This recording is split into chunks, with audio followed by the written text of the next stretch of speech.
Hey, this is Joe for Citrus County Porch Life, bringing you the AA word of the day for January 8th, 2025. And the word for today is, do I have a choice? And this is the quote. The fact is that most alcoholics, for reasons yet obscure, have lost the power of choice in the drink. Our so-called willpower becomes practically non-existent. That is from the Big Book of Alcoholics Anonymous, page 24. And here is the daily commentary. My powerlessness over alcohol does not cease when I quit drinking. In sobriety, I still have no choice. I can't drink. The choice I do have is to pick up and use the spiritual kit of. Oh, I'm sorry, I have hiccups. Whenever I eat anything before I start this, I have hiccups. Is to pick up and use the kit of spiritual tools. Alcoholics Anonymous, page 25. When I do that, my higher power relieves me of my lack of choice and keeps me sober one more day.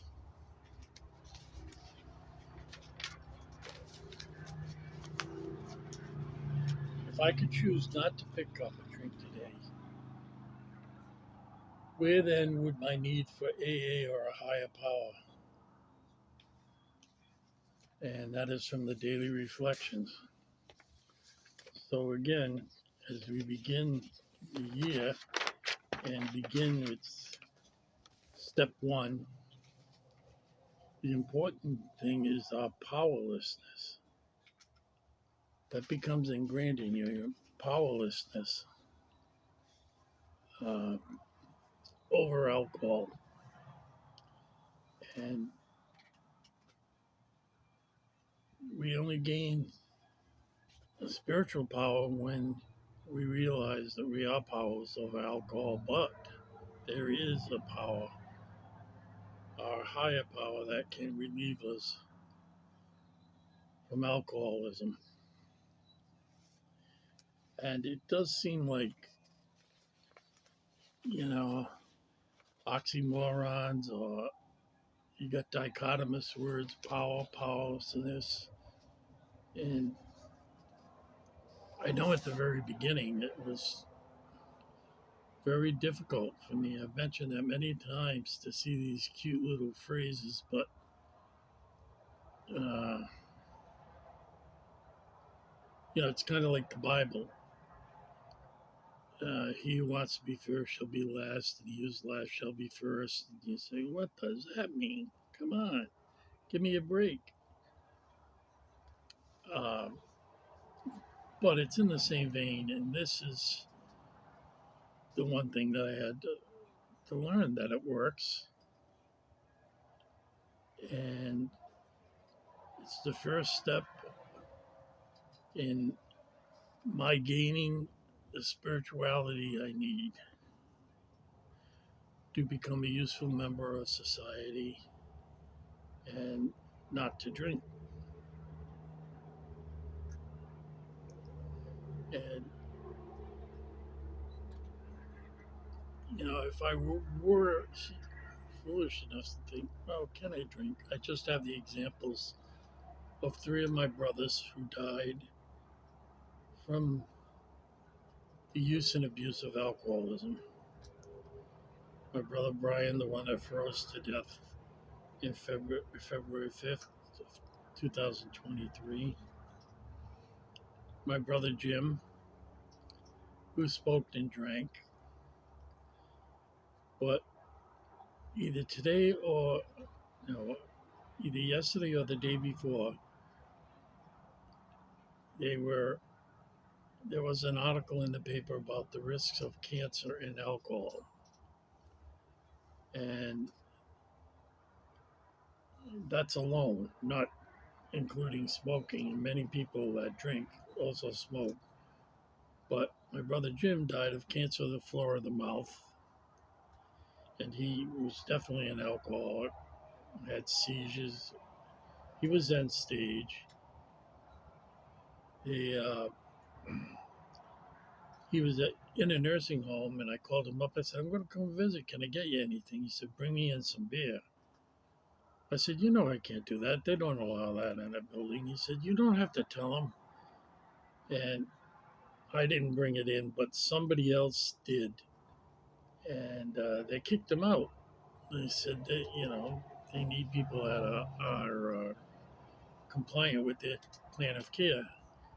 So they put him in hospice. He really was at the end with the cancer of the floor of the mouth. I mean, it is dripping blood out of the sides of his mouth. And I went to see him in the hospital. He wanted me to take him to my place. He wanted a cigarette and he wanted a beer. And this is the day before he died. And the hospital couldn't take him anymore. So he went to inpatient hospice and very quickly died. Uh, and my brother Mike, he did heavy drugs more than um, alcohol, but he wouldn't do them unless he was drunk. So I can see the connecting lines. And, he got drunk, he did drugs, he shot up drugs, he got hepatitis C, and he got liver cancer. And he died of liver cancer, very horrible death. And I went up to see him, and his belly was out. He had ascites from the liver failure, but had the skinniest legs I had ever seen on him. And he was a really good-looking guy. He and he looked awful. He looked terrible, terrible, terrible. And I the sad thing was that I was working, and I couldn't I couldn't go see him like every weekend because nurses who work in hospitals, they have to work every other weekend. And it was a 6 hour drive up to his house in New Hampshire and a 6 hour drive back. So if I went when I get out of work on Friday, I could stay Friday night and part of Saturday, but had to get home and then sleep and then go in Sunday night. And uh, you know, so that I saw him the weekend before he died, and then I was going to see him in 2 weeks, but he died in between, and it was a very painful death. Uh, them taking the fluid off him, and his stomach just accumulated fluid. They'd tap it and take it off, but then that was painful to him. So he just said, "No, this is it. I'll die," and it was a very terrible death. So I have three examples in my life where I'm happy to say that I am powerless over alcohol and I don't drink. Uh, it was a tough lesson to learn. These were great guys. My brother Jim overcame deafness, got a college degree, but because of the way he talked with the deafness and the nerve damage in his head, he spoke like he didn't. I knew what he was saying. He would tell me jokes and I'd laugh at them. But no one at the hospital could understand him, no one at hospice, so I'd go in and I'd translate for him. And people just made fun of him. His whole life, they made fun of him. They call him retard, and he wasn't. He was a very intelligent guy, has 2 kids, had a wife, uh, graduated from college with the help of a person they call him is like an assistant who would listen to the lecture because my brother couldn't hear it. And yeah, and to see him go at age 59 from lung cancer, and then my other brother 55, and then my other brother 50, I forget what he was, 54, my brother Brian, the one who froze to death. So I have these up front in my head. And they are the greatest examples to me. I don't have to argue. I don't want to argue. I feel safe in the program. I feel like I'm growing spiritually.